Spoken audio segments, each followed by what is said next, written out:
Hi guys, my name is Laurel and I work at St. Vincent de Paul Church as sort of the people person there. You can find me doing a bunch of jobs all around the church. I especially help those kiddos prepare for their sacraments, adults to become Catholic and then to grow in their faith after they're already Catholic, and the high schoolers navigate those difficult teenage years. In other words, I'm the people person at the parish. If you're going to get involved in our community, hopefully you'll get to know me pretty well over the next few years. In this video, I want to do a couple simple things. First, I want to introduce myself. Second, I want to encourage you guys.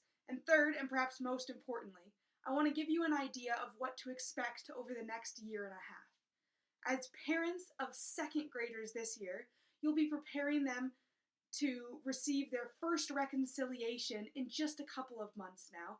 And then as they transition to third graders, we're going to prepare them for their confirmation and first Holy Communion.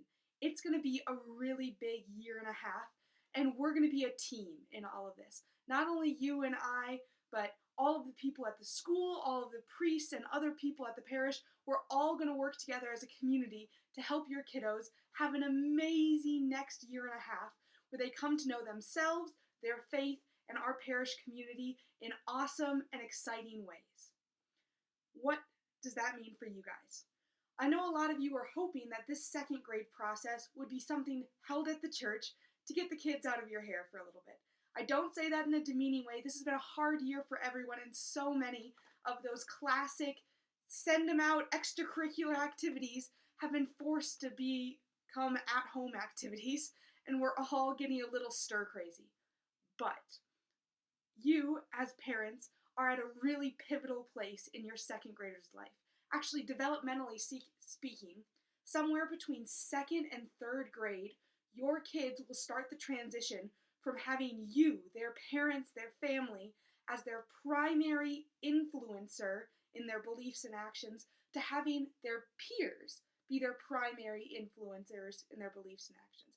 As you know, you'll retain an important role in your child's life throughout their life, but some of you might not be quite as aware that right now is one of those critical developmental stages where you as parents have a chance to say something really memorable to your child's life that in a year or two they might not have heard quite as clearly, right?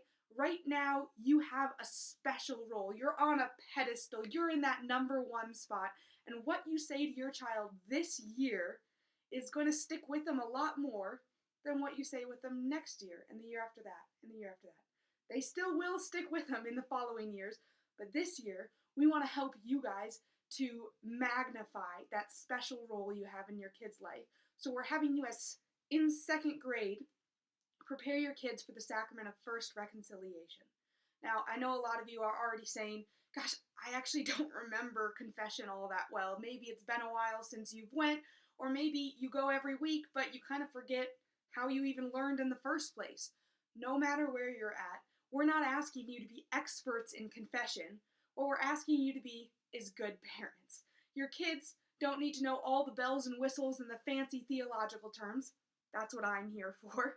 But your kids do need to hear from you about the courage that it takes to own up to when you're wrong. How about the courage that it takes to ask for help when you need it? How about the courage to say I'm sorry without making any excuses afterwards? You as parents have an opportunity in these next couple of months to solidify those basic human life lessons into your second grader's life, and we're going to give you some help doing it. In just a week now, we'll be sending all of you home with a box that looks like this. I wouldn't normally send you home with supplies that I didn't make myself, but these guys, they did a really good job, and I think you'll like it too. When you get this box, what can you expect? Well, let's open it together.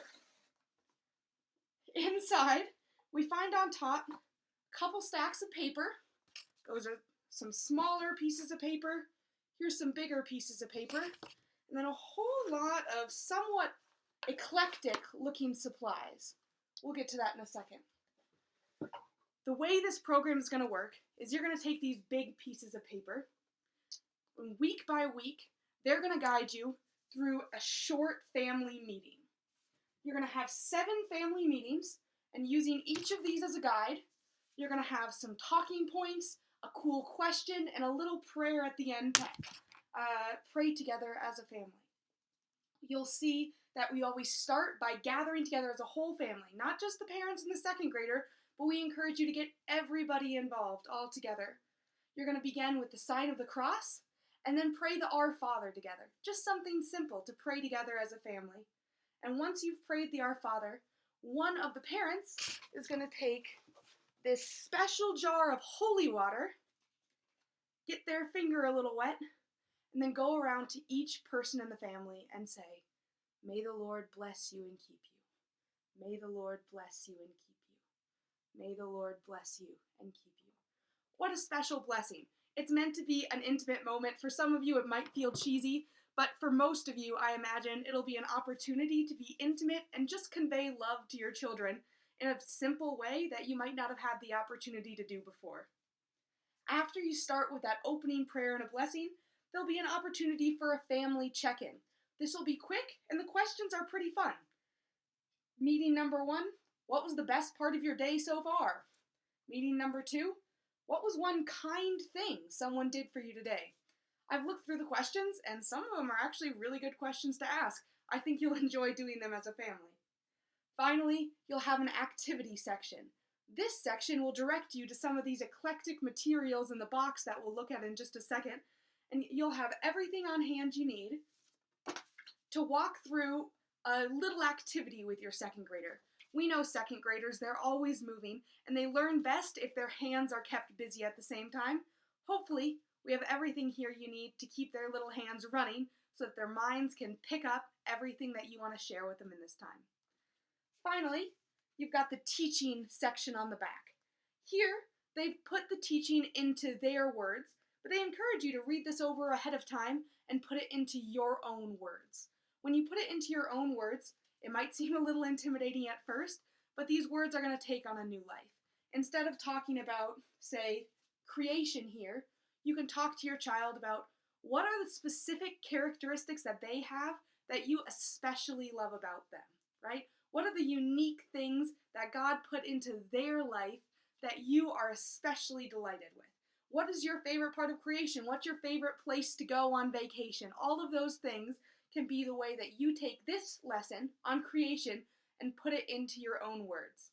To help you out with that, every single week we're going to make a video here at the church using that whole team I talked about, the teachers at the school, the priests, the rest of the parish staff, and we're going to give you one way we're putting it in our words, so just in case you're a little rusty, you'll have a backup to make sure you understand what the lesson is really trying to get at for the day. What's that main point? I'll be sending out emails each week to walk along with you, and you'll end each session with a prayer.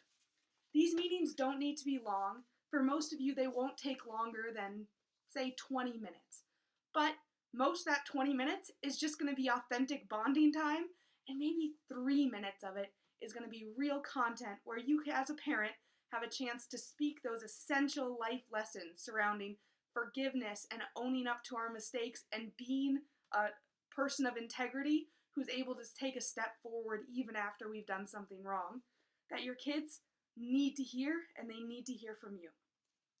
Every lesson ends with a prayer that we encourage you to have your second grader pray as they get used to speaking to God in their own words. So, what are these lessons going to look like? I'll admit, when I think of church lessons, especially on something like confession, I think of either really, really boring or really, really complicated. Fortunately, these lessons are neither of those things. Some of them might be a little more boring, and some of them might make your child a little more excited.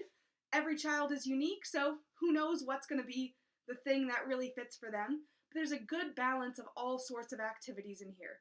Some lessons might be a total disaster because your kid just doesn't connect, but some lessons, because there's a variety in here, are going to be spot on. So even if you have a rough night, keep persevering. I think we'll all like what's in the box. What do we got here? We've got a little sheep. This is going to be used for an epic game of hide and seek. Got some apples. I think these are going to be part of a coloring, crushing, and remaking activity. We've got some, this is called creation dough. Looks a lot like Play-Doh, but maybe there's something special about it. What's over here? Oh, I know some families are going to be happy to see this. Mini football. Okay, we've got a big thing of string. I believe this is going to be used to make some kind of spider web later on.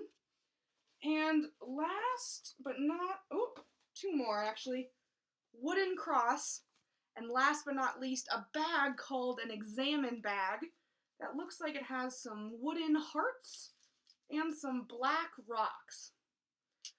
Hopefully, this was enough of a sneak peek to let you know the lessons aren't going to be boring. They're going to take creative ways that are going to connect with your kids to explain concepts that are really central to all of us and to the sacrament of First Reconciliation. Every week, if you have questions, you're always welcome to ask me, but no matter what, we hope that this box becomes an opportunity for you to draw close in a spiritual way as a family.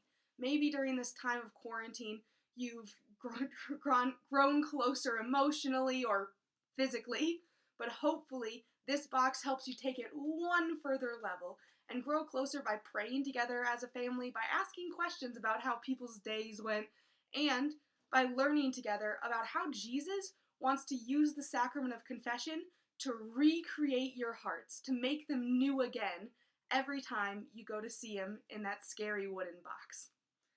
Alright guys, I think that's all I have for you tonight.